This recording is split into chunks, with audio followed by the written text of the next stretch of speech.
Placenta previa जो होता है वो एपीएच एंटी पार्टम हेमरेज जिसको प्रसव पूर्व रक्तस्राव कहते हैं उसका सबसे सामान्य कारण है। प्लेसेंटा प्रीविया के अंदर क्या होता है कि प्लेसेंटा जो होता है वो मेनली लोअर यूट्राइन सेगमेंट जो होता है वहाँ पर स्थित होता है। लोअर सेगमेंट में यदि प्लेसेंटा इम्प्लांट होता है, लेकिन जैसे जैसे प्रेगनेंसी बढ़ती है और प्रेगनेंसी के अंतिम टाइम आता है तो उस समय प्लेसेंटा की ग्रोथ जो होती है वो तो धीरे धीरे हो जाती है और लोअर सेगमेंट जो होता है उसके अंदर डायलिटेशन होता है।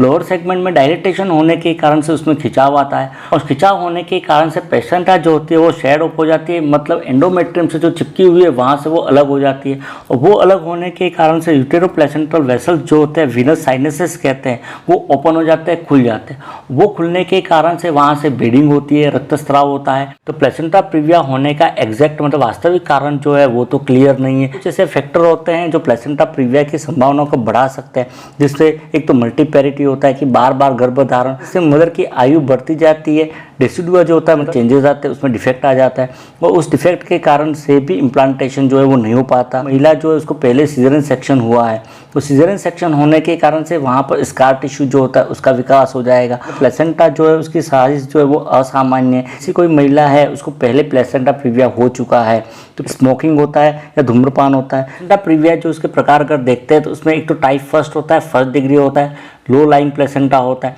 इसमें क्या होता है कि प्लेसेंटा जो है उसकी लोअर मार्जिन जो होती है वो लोअर सेगमेंट के ऊपर होती है। इसमें इंटरनल ऑस जो होता है वो कवर नहीं करता है, वो ओपन रहता है। सेकंड होता है सेकंड डिग्री होता है, ये मार्जिनल होता है। इसमें क्या होता है प्लेसेंटा जो है वो इंटरनल ऑस की जो मार्जिन जो होती है मतलब किनारे जो है वहाँ तक फैला हुआ रहता है, मतलब वहाँ तक पहुँच जाता है। टाइप थर्ड डिग्री होता है, इनकम्प्लीट होता है। इसमें क्या होता है कि प्लेसेंटा जो होता है वो इंटरनल ऑस जो है उसको कवर किया होता है, मतलब उसके ऊपर होता है, लेकिन ये 4 सेंटीमीटर तक का डायलेटेशन होता है तब तक ही कवर करता है।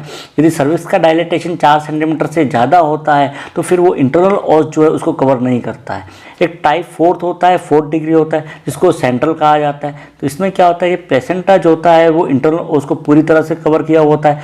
इवन फुल डायलेटेशन यदि हो जाता है, 10 सेंटीमीटर का डायलेटेशन है, उसके बाद भी वो इंटरनल ऑस जो उसको कवर की हुई होती है तो उसको ही सेंट्रल प्लेसेंटा प्रीविया कहा जाता है। प्लेसेंटा प्रीविया में जो सिम्टम दिखाई देते हैं उसमें एक तो वेजाइनल ब्लीडिंग होती है। इसमें ब्लीडिंग जो होती है वो अचानक से होती है, पेनलेस होती है, मतलब दर्द रहित होती है, किसी प्रकार का कोई दर्द जो है वो नहीं होता है और रिकरेंट होती है। रिकरेंट मतलब बार बार होती रहती है। एक बार थोड़ी सी ब्लीडिंग होती है, फिर ब्लीडिंग जो होती है वो रुक जाती है, कुछ समय बाद या कुछ इंटरवल के बाद वापस ब्लीडिंग होती है। साइन अगर देखिए प्लेसेंटा प्रीविया के तो ब्लीडिंग बहुत ज़्यादा होती है तो महिला के अंदर ब्लड की कमी हो जाएगी और महिला जो है वो हाइपोवोलेमिक शॉक के अंदर चली जाएगी। एक यूट्रस जो होता है इसमें रिलैक्स और सॉफ्ट फील होता है और नॉर्मल फील होता है। फिटल हार्ट साउंड जो होते हैं वो भी इसमें प्रेजेंट रहते हैं।